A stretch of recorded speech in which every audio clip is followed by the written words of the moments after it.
मित्रों, मोदी जी के नेतृत्व में आतंकवाद के खिलाफ जीरो टॉलरेंस की नीति हमारे देश ने अपनाई है और 2019 से लगातार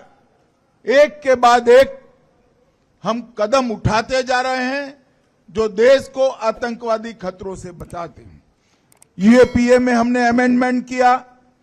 एनआईए एक्ट में अमेंडमेंट किया, पीएमएलए को, ईडी को टेरर ग्रुपों के फंडिंग पर एक्टिव किया, टेरर फंडिंग के साइंटिफिक इन्वेस्टिगेशन की सिस्टम बनाई, PA5 पर बैन लगाया, मैक को मजबूत किया, CCTNS और नेटग्रिड के माध्यम से देश भर की इन्वेस्टिगेशन एजेंसियों के साथ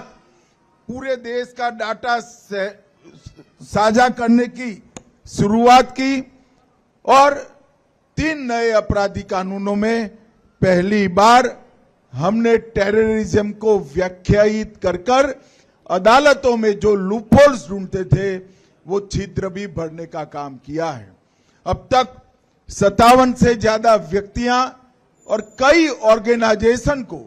हम टेररिस्ट ऑर्गेनाइजेशन और टेररिस्ट घोषित कर उनकी गतिविधियों पर भी हम प्रतिबंध डालने में सफल हुए हैं। इस समूचे अभियान को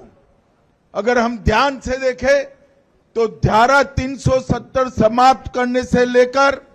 सर्जिकल स्ट्राइक, एयर स्ट्राइक और ऑपरेशन सिंदूर से इनके मर्म स्थान पर हमने आघात करने का काम किया है। आतंकवादी कहीं पर भी छुपे हो, कितनी भी मजबूत तरीके से उनको छुपाने की व्यवस्था की हो, हमारे जवानों ने, हमारे सुरक्षा बलों ने ये तीनों ऑपरेशन के माध्यम से ये तय कर दिया है कि आपको दुनिया में कहीं पर भी छिपने की जगह नहीं मिल सकती। भारत की सुरक्षा फोर्स, भारत की सुरक्षा एजेंसियां पाताल से भी ढूंढकर आपको आतंकवादी कृत्य का दंड देने के लिए कृत निश्चयी है।